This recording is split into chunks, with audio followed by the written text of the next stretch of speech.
modern texts, ranging from the Bible to Camus, to examine how pandemics and ecological crises can reveal our shared vulnerability and open pathways towards ethical interconnection. Please join me in welcoming Professor Franke. Okay, thank you, Janet. Thank you. Good, thanks very much. I think I want to say a little word about where I come from before presenting this talk on apophatic ethics. Apophasis, we were already discussing what that word means. Away from speech, literally, apophasis. And that is really how I define the philosophy that I've developed. Really starting from my area of specialized research is Dante. Most of my books are somehow or other related to Dante, coming from the Bible, prophetic revelation, towards poetry like Milton, Blake, and then even to French symbolist poetry as a kind of revolution in poetic language, but also a revelation of some higher sphere of existence. That really is my inspiration, but I've been applying this kind of a vision and philosophy to issues of practical and vital concern.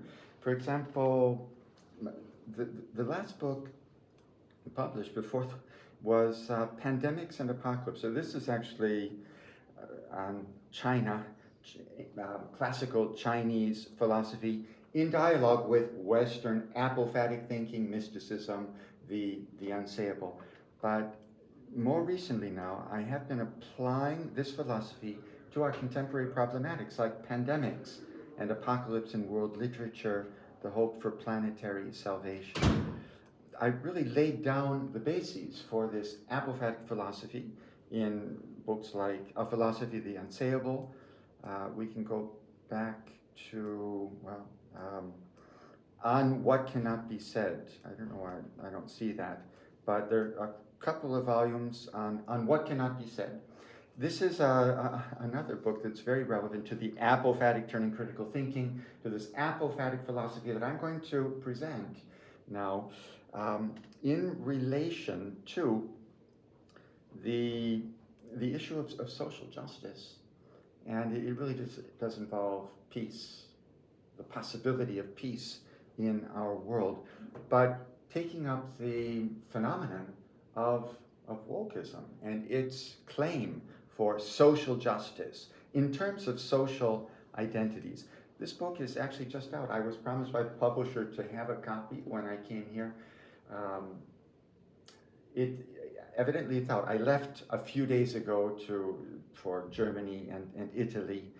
But this is now fresh off the press, Social Identities and Social Justice, Reconceiving Ethics and Politics in the Wake of Wokeism. That really is now what I want to present you, some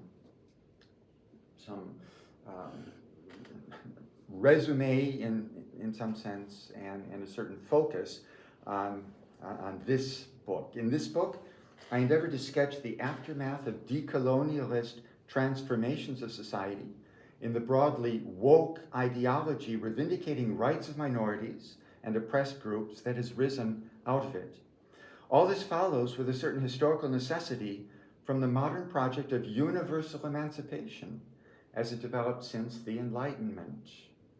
The impasses and contradictions that come out of this woke movement show why a postmodern turn breaking up universal concepts and consigning the universal instead to a dimension beyond any group's or any culture's conception of it has been and still is necessary to escape the historical cycles of repeated reciprocal vengeance and destructive rivalry as modeled archetypally by Cain and Abel or Eteocles and Polynices in ancient Greek tragedy. So I am trying to propound a universal vision, but a universality that cannot be said, that cannot be defined, because as soon as somebody says what the universal ideal and value is, then it's culturally relative and it becomes in many ways an instrument to put down others. So somehow we need to be able to rethink the universal in absolutely open terms without being able to define it, but by dialogue together, approximating and aspiring to something that all can share in common, even if we can't pin it down exactly in language. This dimension of the inconceivable and inarticulable, or ineffable, that I call apophatic, is the common horizon for all humans in their finitude and their ineluctable relationality to all others. It is the only common ground or unground on which we will all be able to pursue peace and social harmony and justice together. I've suggested that this postmodern future should be specifically post-secular, in the sense of recuperating essential insights of religious or spiritual and mystical traditions that look beyond the limits of the purely immanent material reality to which modern and now especially digital culture tends to reduce human existence and the cosmos. The traditions of Islam, Hinduism, and Buddhism, together with all sorts of pagan and animist religions, not to mention shamanistic practices, provide various registers of access to a spiritual universe that otherwise exceeds and escapes our ordinary conceptual logic and linguistic means. Many of these religious systems can point us beyond any system or language to a kind of nothingness in material definable terms that we share in common as our common foundation. Christian revelation in particular insists on the infinite dignity and worth, but also on the creaturely nothingness of all beings as created in God's image, but as ex nihilo, from nothing. The ineffable God alone is true, self-subsistent, and autonomous being, ipsum esse per se subsistans, in the language of classical Christian scholastic theology. Christian revelation has played a fundamental role in catalyzing the development of modern Western societies that have revolutionized the world. From the Industrial Revolution that made modernity possible and all its economic dynamism and terrifying military might, through the democratic and social revolutions that continue to erupt in Western societies up to their woke and queer and trans expressions today, this Christian legacy is pervasively operative. However, the dialectics of history teach us that every positive, self-identical expression of absolute value needs to be corrected and ultimately relinquished in a gesture of self-abandon. Only an unknowing embrace of all attains to true universality. A kenotic, which means self-emptying, kenosis is Greek for emptying of self. A kenotic ethics, rather than identitarian reivindications and self-affirmation, are sorely needed in order to render possible a peaceful and productive mode of living together on our shrinking planet and in our irreversibly multicultural societies, both now and for the future. Our governments are legislating against this or that group as beyond the pale of democracy or civil society, but we are not building a truly consensual ground for such judgments. Necessary is not discernment of this or that flaw or danger in a certain group so that it can be banned. All have their shortcomings and defects and dangers. First, we need to be oriented to self-critique and to understanding and love of enemies. I'm saying, politics is so focused on finding the enemy, and this is the real problem that we have to condemn. I want to suggest a reorientation, a change of focus. Only caring for the other, rather than competing for power over one another, can create the conditions for a collaborative society, one capable of compassion towards the less successful or less fortunate. Before trying to determine positively the controversial content of what is right and admissible, we need to refocus on how to encompass all individuals and parties, nations, and cultures without exclusions, and then try to negotiate a consensual norm that no single constituent can dictate. The wisdom of the world religions and of the great moral systems of humanity converges on teaching and preaching such a lesson of love and hospitality towards others. Against it stands the selfish drive and covetousness, characterizing a modernity focused on material and technological exploitation of all resources for always more material comfort and conspicuous consumption. Caring for and compensating disadvantaged groups is at the core of woke ethics. Wokeism, to this extent, is exemplary of an ethically inclusive approach to structuring and managing society. Still, the type of concern represented is often very material in nature, oriented to equality of wealth in monetary terms. Furthermore, wokeism is oriented to identity groups because they are the key to generating social traction and political power. But this sort of politics is bound to lead to factionalism rather than inclusiveness. With this splintering into rival camps, ethical imperatives of equality of access are likely to be turned into weapons for attacking and scapegoating others, particularly other social groups reprimanded as dominant. Simply to do anything at all, simply to protest against those governing or against those contesting the governing group does not solve the problem. Needed is affirmation of a more inclusive ideal. We have to deal with all as, firstly, people with legitimate concerns, rather than trying to obliterate or inculpate those groups with whom we disagree. At least we have to recognize all as having a right to express their concerns and submit them to public judgment. We have to allow for a universal perspective that cannot be identical with our own. Only such an openness to this universal beyond our grasp can enable us and others, all others, to unite. This is where the universality of what is not, that title that I flashed on the screen a moment ago, is relevant.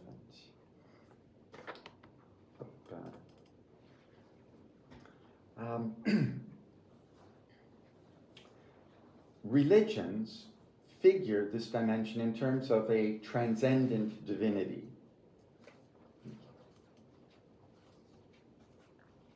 Do we have, yeah, I have to. Okay, good, thanks, sorry. Yeah. From current. Yeah. Oh, okay, good, yeah. And this is somewhat secondary now, I think. All right.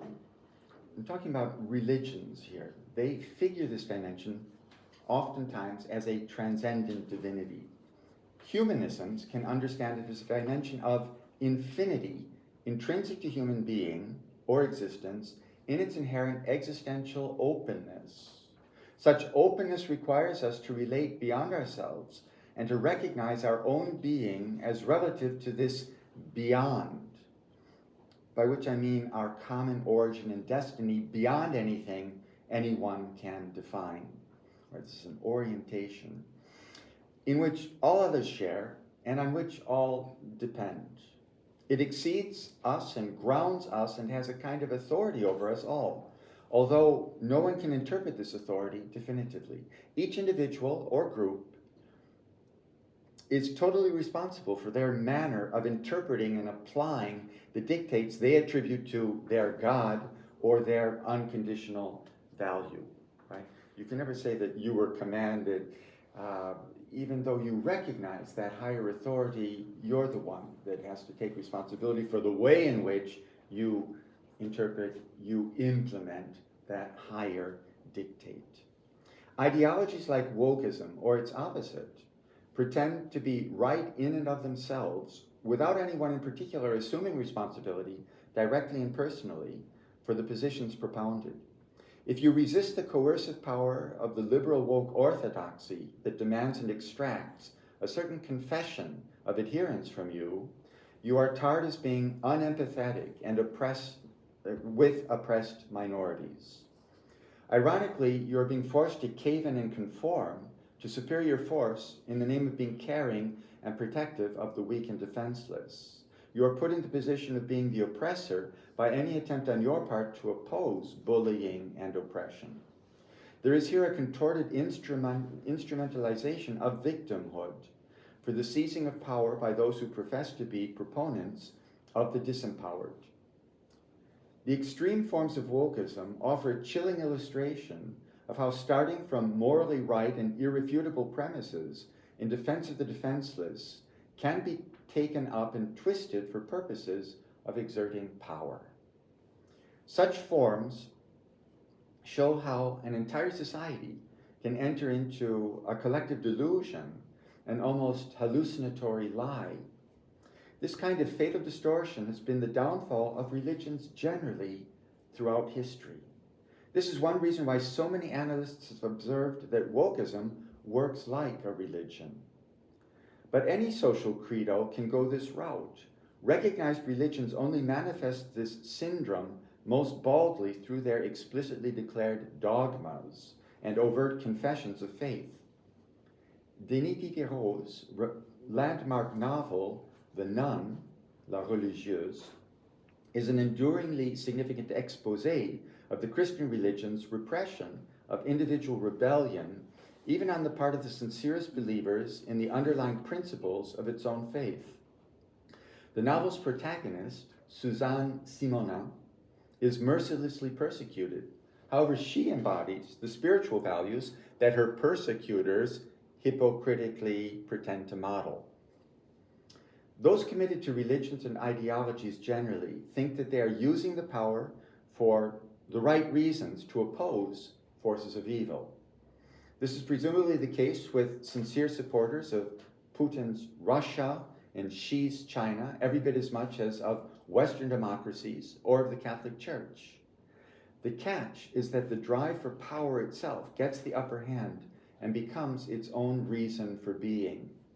This self-justifying reasoning posits or premises the need for power in order to do anything at all, and especially for doing the good that it intends. However, this is a sure recipe for brewing bad blood and concocting hypocrisy.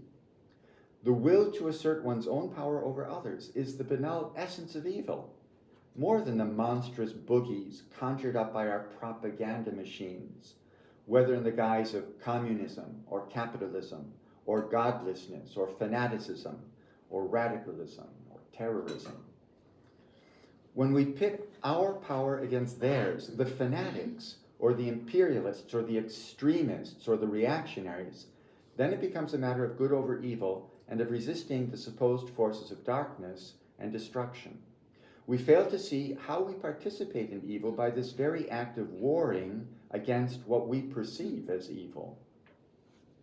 Not in concrete specific acts, but in generalized stances.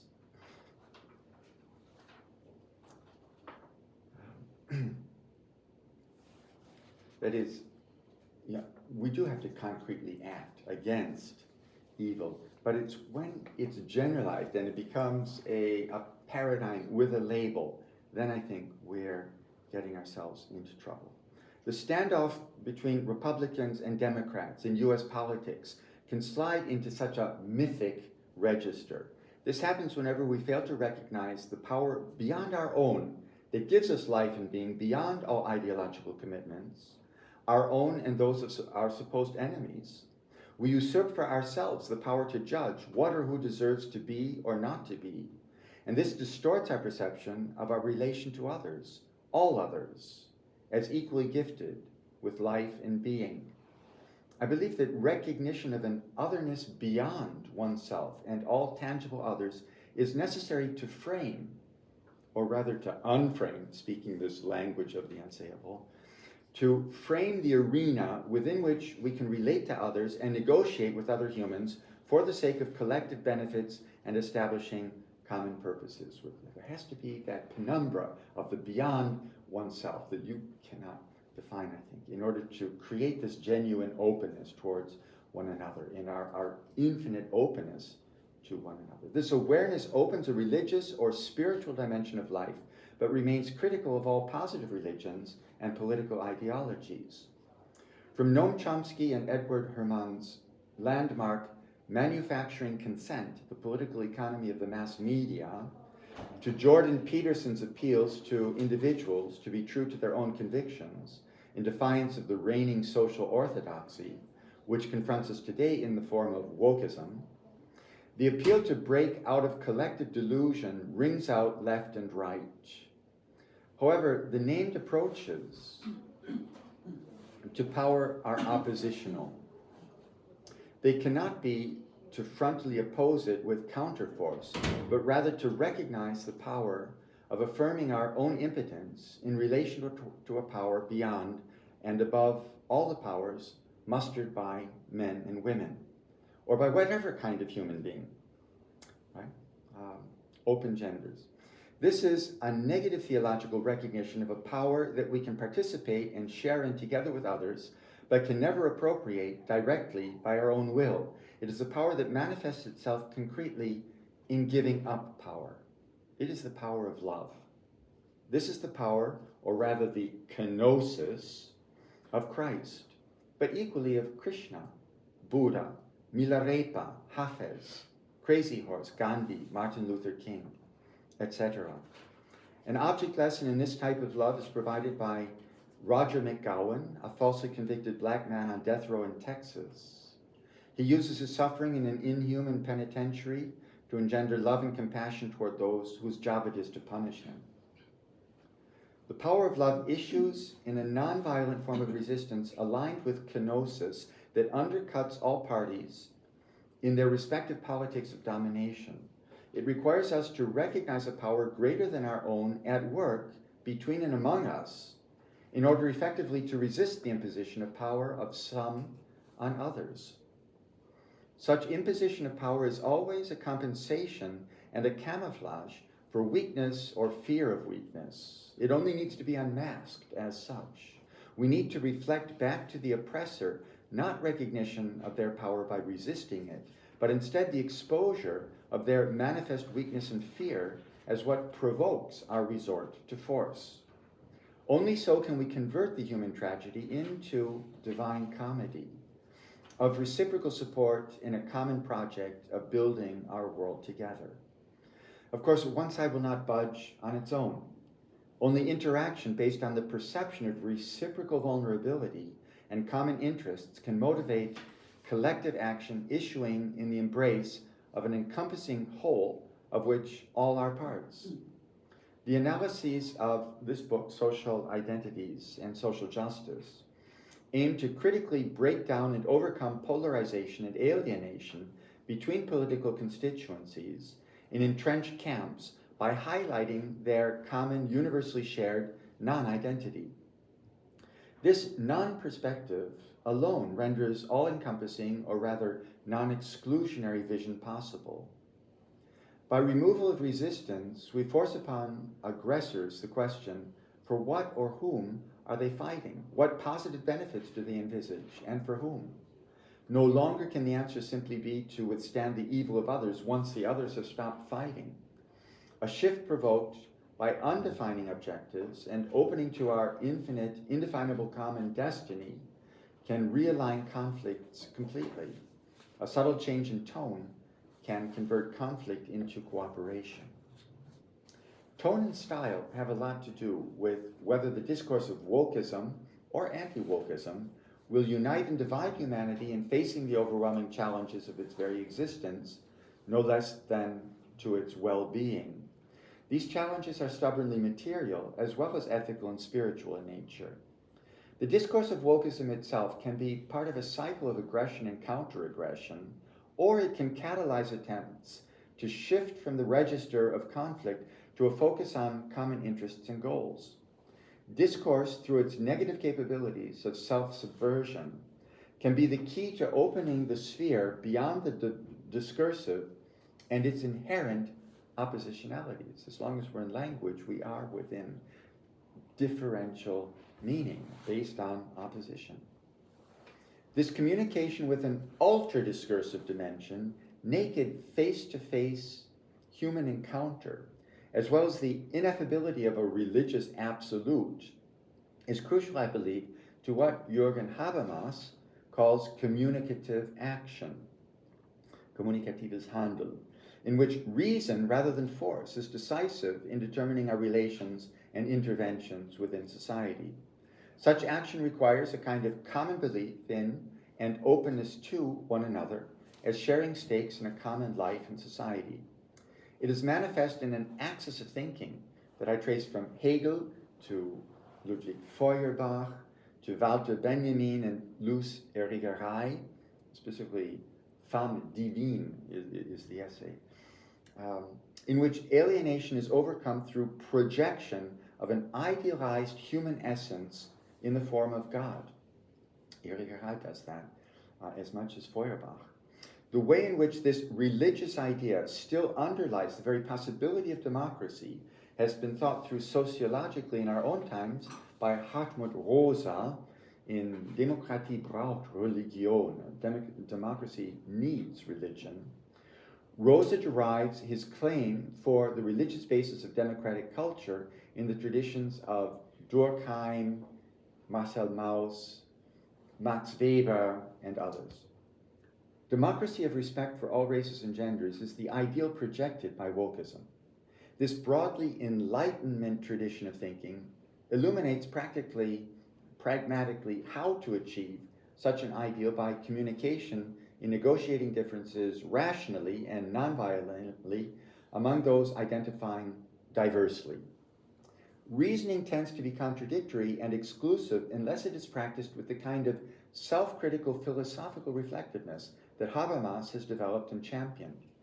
Habermas's own reflections led him to recognition of a certain openness to the religious and its unmatched force for fostering solidarity. He recognized that that's necessary for the success of the democratic project. More and more as he went along in his dialogues with theologians, including with Pope Benedict the 16th, right, who was a colleague of his in Regensburg.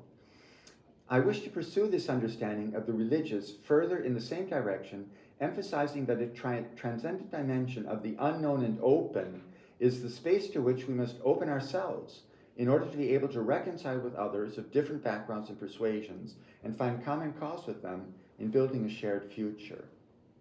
Wokeism, as a kind of religion making idols of identities, is more inclined to divide than to unify, which might qualify it as a bad religion rather than a good one. However, things are not quite so simple. Christ himself said that he came not to bestow peace, but to divide. I did not come to bring peace, but a sword. In René Girard's terms, Christ's introducing division is necessary to break the unanimity of mimetic violence against the innocent victim, the bouc émissaire, right, the scapegoat. In Walter Benjamin's thought, rupture with previous history is necessary for its messianic redemption. Considering that the Beatitudes bless the peacemakers and prescribe an ethics of non-retaliation, turning the other cheek, and considering Jesus' preaching love of enemies in the Sermon on the Mount, we need to see that the division in question is not really against others as our enemies. It is rather a matter of self-critical decision for love against hate. This can mean fierce battle with oneself and one's own. Son against father, daughter against mother, daughter-in-law against mother-in-law, right, from Luke. But in the interest of the greater whole that unites all beyond unjust or invidious power hierarchies. Jesus' point is that this universal love is greater than that of any family or clan and must take precedence over it, even at the price of division against some part of ourselves. There is a moment of critique and crisis that is decisive and divisive. The very word krisis, right, in Greek, crisis, the Greek for the New Testament, says as much. There has to be the separation of the chaff from the wheat. This is the moment, above all, of self-critique, of the calling to conscience of each individual before a tribunal higher than that of worldly success, which so often does not weigh the means by which success is achieved. But beyond these crises of decision lies a still more all-encompassing unity without exclusions. We relate to this unitive dimension, letting it come over us without being able to grasp or define it, or even to choose it as such, we can open ourselves self-critically to it and respond to being chosen for witnessing to the unity beyond and nullifying all our own powers of articulation. Let me admit and even insist that apophatic or kenotic gestures, it's not immediately the best nor even the right approach in all moments and in all circumstances. In conflict situations, defense, especially of others, is pragmatically necessary and morally imperative. The apophatic attitude of infinite openness to others is recommended for preparing peace when it is still possible, positively to promote it, constructing future cooperation proactively, long before tensions harden into immovable impasses, such as those between Israelis and Palestinians, or Turks and Kurds, or you name it. These, like numberless other conflicts, prove to be practically irresolvable, having reached a point of no return. Ukrainians and Russians are in the process of creating such an unbridgeable abyss. Apophatic thinking is not immediately the solution to such problems, but rather the way of creating the sort of mutual respect among humans that is our only defense against degeneration into desperate conflict aimed at destruction or elimination of others without repeal. Apophatic thinking is about fostering positive premises for peace far in advance of the irremediable situations that develop into wars in which there are no alternatives that are not catastrophic. The apophatic attitude of openness to what lies beyond our knowing and saying and beyond humanity altogether demands openness to all one's fellows, to all humans, and even to the non-human or the divine. Non-human can be other creatures, right? It can work powerfully to foster the conditions of peace in which people are free to abandon themselves to their infinite interrelatedness, rather than being constrained to fight doggedly, tooth and nail, to resist violence and their own perishing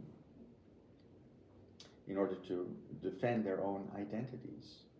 There's a time for constructing community, including international community, but it is no longer possible to operate on this basis once irreconcilable, irresolvable conflict has entrenched itself. This is the point at which it is necessary to act with courage to defend and preserve what Levinas calls the third party, le tiers. Emmanuel Levinas, Jewish philosopher, of the other, le visage de l'autre, the face of the other. That's this naked, face-to-face human presence that I was evoking earlier.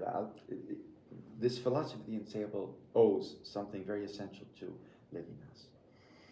And Levinas then, beyond the face-to-face, there's also the relation to the third party. And there the logic has to change a little bit. There is a moral duty to defend that third party, even though face-to-face with the other, we are almost abjectly obligated, infinitely obligated toward the other. I do not think that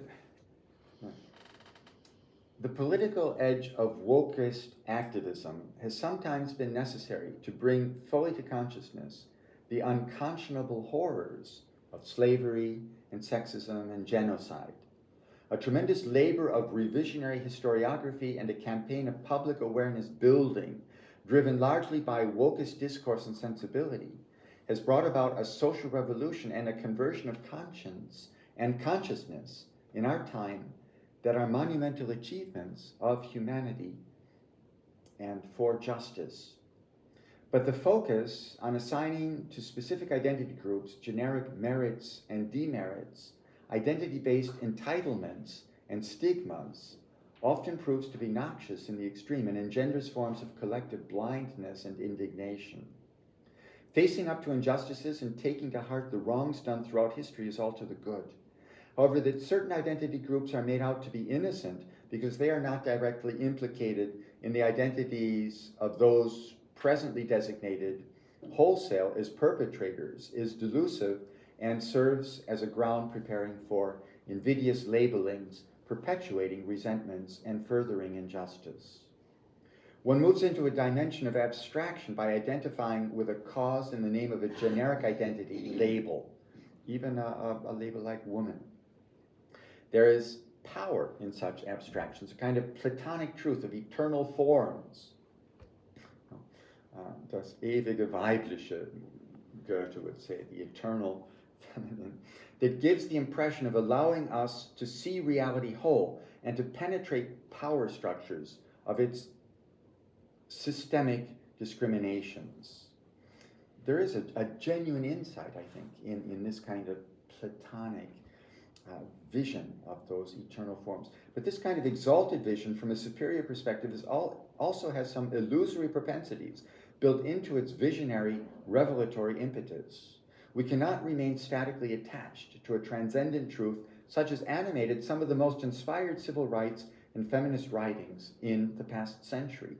We must also move flexibly into other registers, recognizing the limits of every discourse, including those inspired by whatever polemics. Only the discourse that can recursively critique itself and reflect on its own limits can escape the fate, however noble its original intentions, of turning unjust toward untold others. Our discourse must turn instead to the infinity surrounding it and open itself also to the infinity of others that co-interpret this unfathomable origin or goal that grounds and bounds all that we think and are. After the disillusion, the apophatic discourse that I offer endeavors to perform this dissolution and transfiguration of self. By relating every distinction to the indistinction of the infinite, I mean to open my mind and myself beyond all my identity markers. What is called for here is a rational critique that surpasses even reason itself and relates reason and humanity to what encompasses and enables them without ever being susceptible itself to being apprehended as an object of knowledge. Necessary is an orientation beyond oneself and one's own conceptions to the infinity of others around us and to the infinite richness that our own intimate core, and ungraspable being. This critical consciousness of one's own limitations, together with a belief in the unlimited potency of what one does not grasp, constitutes the gist of the negative theology that I trace out in my various books. It combines unlimited rational critique with a longing beyond the scope of all rational faculties for the completeness that cannot be humanly grasped, but can be granted only from beyond us. No positive knowledge of divinity is postulated here, but rather an orientation to the infinite and inexhaustible that at the same time requires an openness towards all others around one, because they too stand in relation to this ungraspable absolute that grounds and bounds all relative forms of existence. Any fundamental challenge to our contingent being and our fundamental relationality as human beings opens this dimension of existence in relation to the infinite and unknown that can be approached through negative theology as articulated in my apophatic philosophy and ethics. The ethical challenges posed by wokeism and their irrecusable demand for justice for all without exclusions, together with the ineradicable paradoxes and equivocations of any finite beings imposing such demands, force us, or at least invite us to respect and even to reverence a justice other to and higher than our own.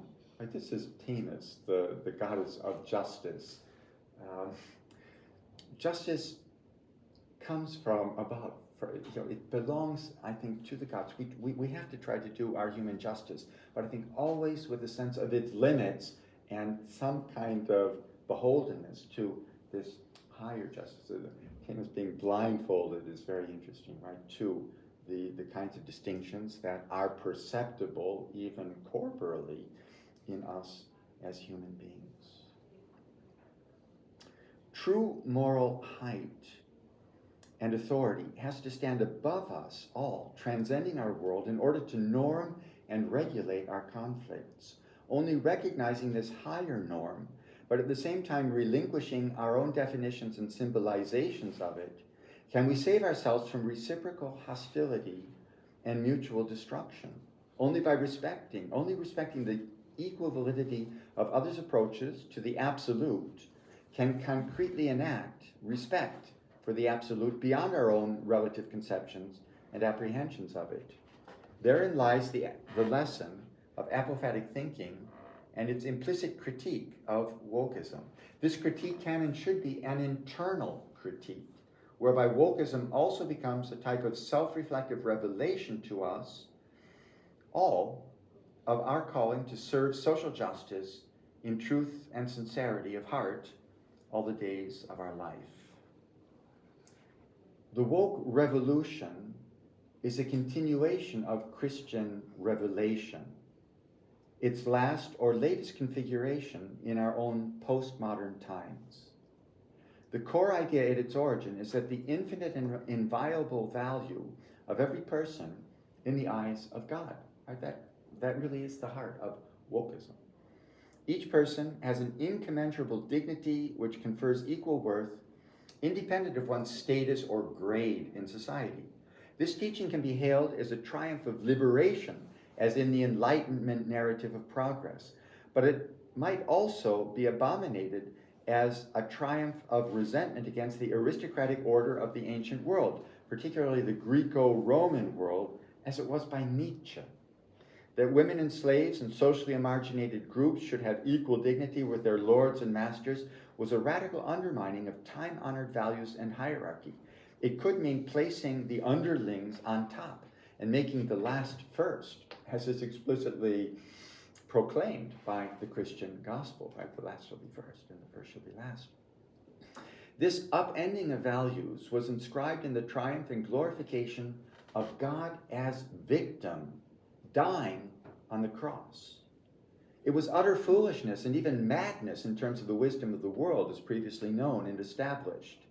Paul of Tarsus realized this full well and stated as much in his first letter to the Corinthians. Because the foolishness of God is wiser than men, and the weakness of God is stronger than men. God hath chosen the foolish things of the world to confound the wise, and God hath chosen the weak things of the world to confound the things which are mighty. Both assessments and attitudes, that of liberation and that of resentment, are manifest in Christian history and quite clearly in wokeism too. Wokeism in theory liberates from dominion of the white male heteronormative, but then heightens the bid for hegemony with its own new moralizing world order. This new order is imposed in turn with all the attendant oppressions of dissidents and the suppression of heretics. The woke revolution in our society aims to subjugate everything and everyone to its own social justice, its own idea of social justice based on social identities. Wokeism repeats both the Christian revolution, the revolution of the victims, and its betrayal once it is overtaken by all the usual powers of worldly domination that turn it into an engine of repression in its own right. Wokeism is both the extension into our times of Christianity and the betrayal of this Christian inspiration. Wokeism incarnates a radicalization of Christianity's valorization of the victim as holy and saving, and its reversal by appropriating this revaluation of values into the old system of the previous way of the world and its power politics. Nietzsche conflates these two moments of Christian history and reads Christianity's inaugural moment only in the light of its corruption.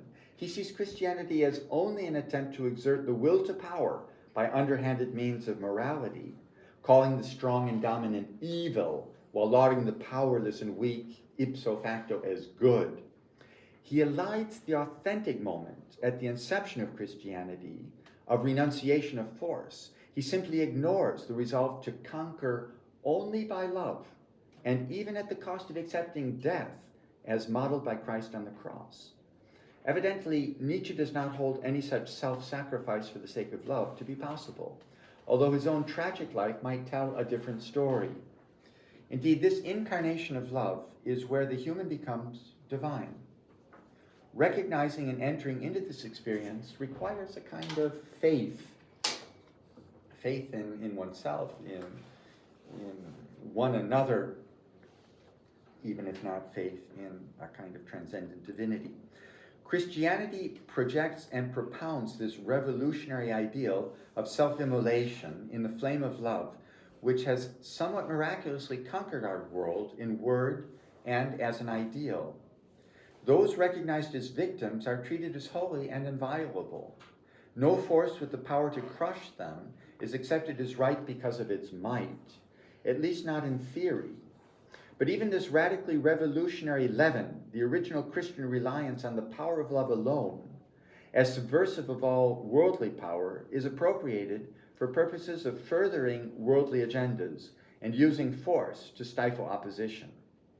This becomes the case repeatedly in the history of the Christian church with its relentless persecutions. The church in its turn became a perpetrator of atrocity and oppression, although the narratives of this string are widely divergent and contradictory. The dilemmas and debacles of wokeism are those constantly encountered by Christian love throughout its 2 millennia of history in the world and still today. We encounter them as disturbingly as ever in the ecclesiastical scandals of priests who pervert Christian life, Christian love, into an instrument of power to prevail over those who genuinely and innocently believe in love as preached in the Gospels. The perpetrators then use their worldly power again to cover over their nefarious actions. Such are the paradoxes of power that riddle the history of Christian morality. The revolutionary power of love, as discovered in the world-shattering revelation of God on the cross, becomes a power like any other that is then folded back into the logic of domination for worldly ends and purposes of self-aggrandizement and for making others serve one's selfish desires. I do not oppose the woke revolution.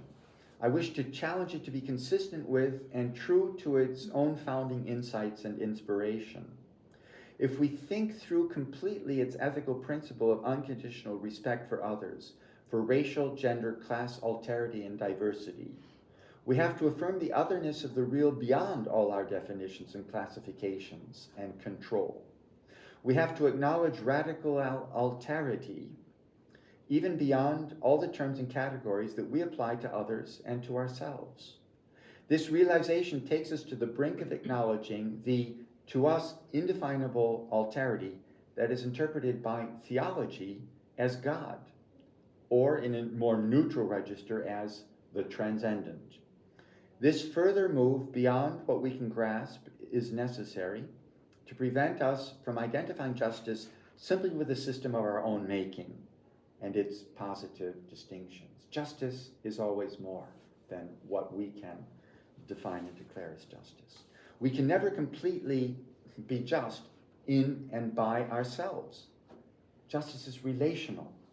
Ultimately, it's a gift from beyond us. To live justly, we have to live in openness to the other, really with a capital O, beyond ourselves and beyond our own determinations of justice. This can mean living in openness to God.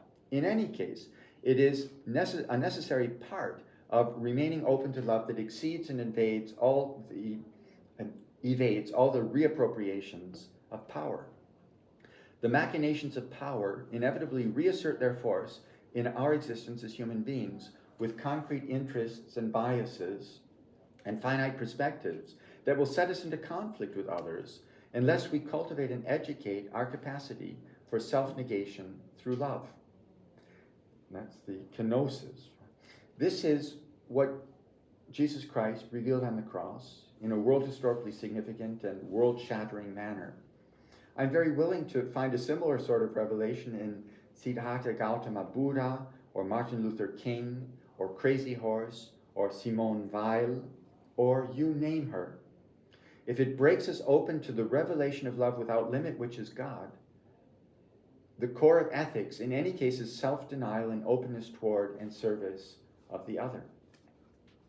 Self-identifying conservative liberals, like Jordan Peterson, think of ethics as based on affirmation of the sovereignty of the self, the individual, they do not generally go the full length of embracing an alterity-based ethic of radical infinite obligation to the other, such as Emmanuel Levinas articulates with unparalleled philosophical penetration. They often express their contempt for postmodern thought or deconstruction. The latter, deconstruction, developed out of Jacques Derrida's appropriation of Levinas's thinking of alterity, rigorously reflecting on the paradoxes produced by difference as the condition of meaning and language. Douglas Murray, like Peterson, expresses disdain for the postmodern with the full force of his eloquence of vituperation. Yet he feels a necessity to remain open to dialogue with Christian faith and its theological heritage, even while confessing himself not able personally to identify as Christian. Tom Holland, to evoke another contemporary voice, the author of Dominion, How the Christian Revolution Remade the World, does so identify as Christian, though without embracing some of the more self-certain versions of Christian belief.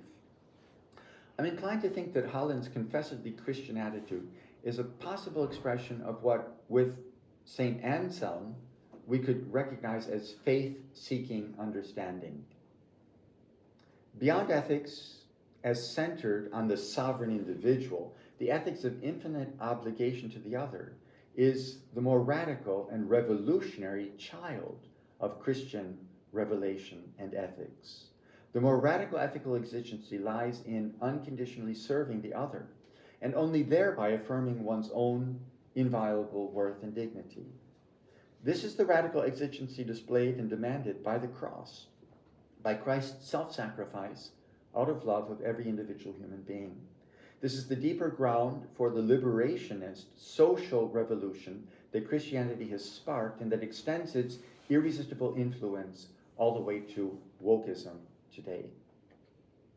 Acknowledging that one does not possess the truth is the only way of remaining faithful to the truth. The truth is ultimately God, or the unsayable, if you prefer. The infinite is indescribable for us, incomprehensible in its essence.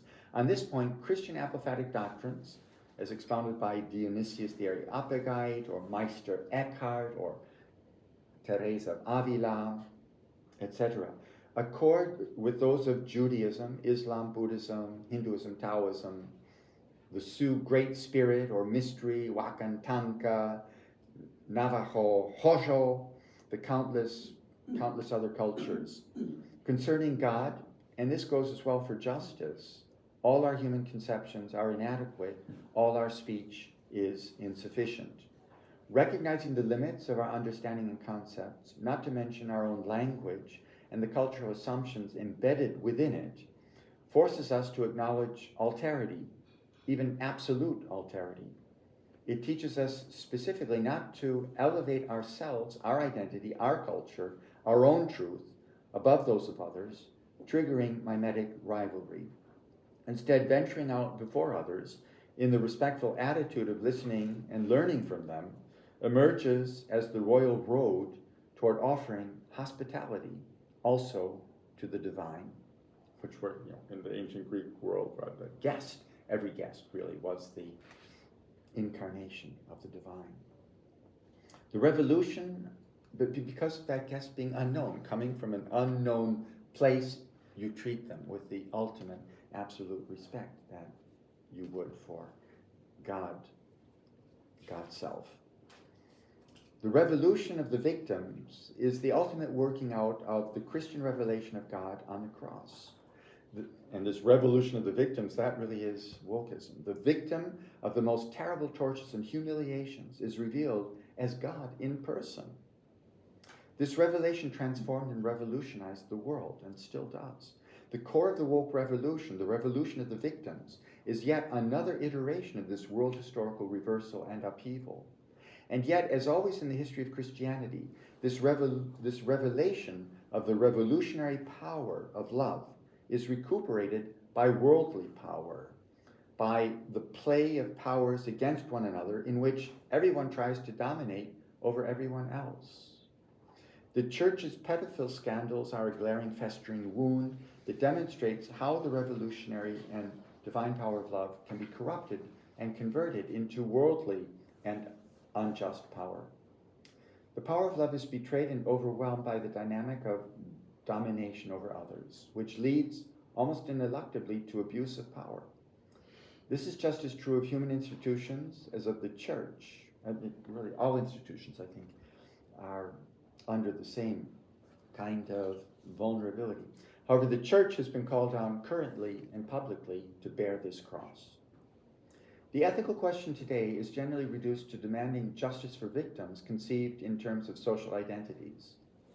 This reduction bogs us down in injustices and wars because we lack a metaphysical or religious, or better, an apophatic perspective, by which I mean a perspective beyond positive divisive sectorial identifications.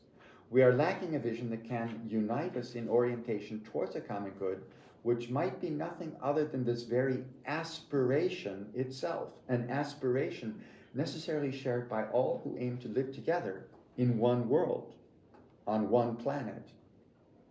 I do not propose any dogma or concept in which everyone must believe. Kenotic ethics is empty of positive precepts. It presupposes instead a negative theology, which entails the admission that we know neither God nor any truth or ideal in its absoluteness, yet must seek precisely such an indefinable norm together, yielding to one another's insufficient attempts to interpret it and contributing our own.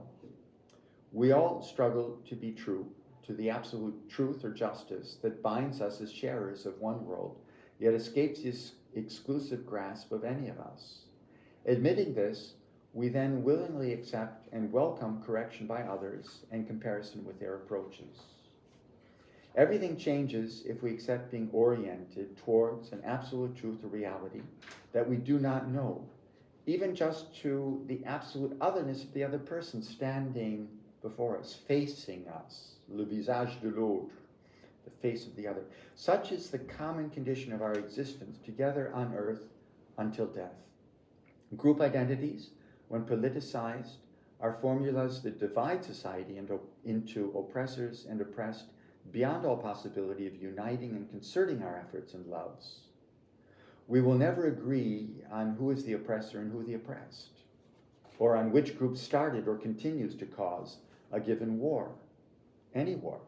The Russian Federation or NATO, Israel or Hamas or Hezbollah or Iran, China or the USA. We must overcome this way of reasoning blindly on the basis of finite, mutually exclusive entities identified by our concepts and our linguistic categories. We must open them towards their infinite truth rooted in our unlimited interconnectedness. Doing so, we open our ideas beyond their finite content and open ourselves in order to begin to build a history and a world together. Thank you very much.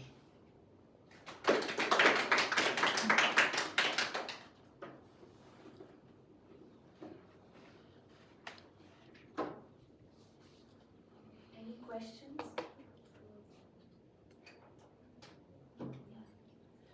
Very interesting talk. Prompted a lot of different thoughts, but I just wonder if you can comment on it. Seems like, you know, once you label and categorize that kind of movement, then it allows, it sparks, it can spark some kind of pushback, right, or allows for the opposing group, right, to have strength in kind of trying to press that movement down, because it takes then those behaviors away from like that individual, it's just that individual, to it's this group and this movement, and also opens that up to kind of the strategy of trying to define that, whatever the approach is of wokeism, right? To define it in a certain way, to kind of change the definition of it away from what that what it started out with at the core, right? Yeah. So no, you're right. The labeling, the categorization is per se oppositional, Mm-hmm. and some are going to feel themselves excluded or even aggressed, and so we cannot avoid the very nature of conceptual thinking is oppositional. Our language is based on difference. It's the very premise of meaning, and yet if it can remain open and flexible, then I think we can work together to readjust and find definitions that will be inclusive of those that felt themselves excluded. And it's very subjective, of course, as well. And that's why the tone is so important as well. So I'm not saying we have to reject language. How could we do that? But we have to learn to use language flexibly, inclusively. Even being aware of the inherent oppositional nature of it, and there are going to be moments of opposition and conflict and tension, right? But ultimately, our common interests are greater than what divides us.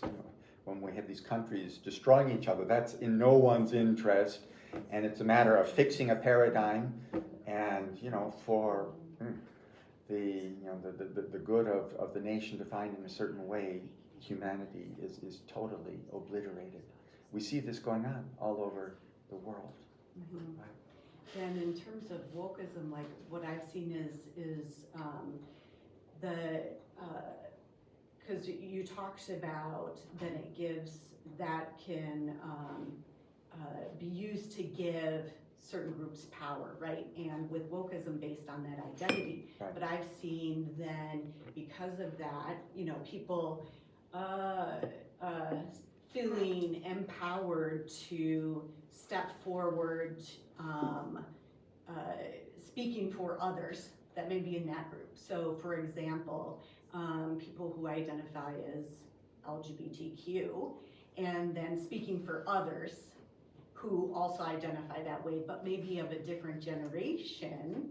And sometimes that causes conflict, especially in the pushback on certain labels or words that are used, that have been used differently across generations in terms of how they identify. Well, I identify this way, say for example as queer, when you may find from a previous generation, they didn't use that word or a different word that they fought hard to be able to be labeled as, and then a newer generation is fighting back and saying, no, we don't want to use that word anymore. Right. Yeah. No, it is fascinating how the various contingencies do then divide against themselves. And the various generations, the third generation feminism becomes very, very critical, and will reject it.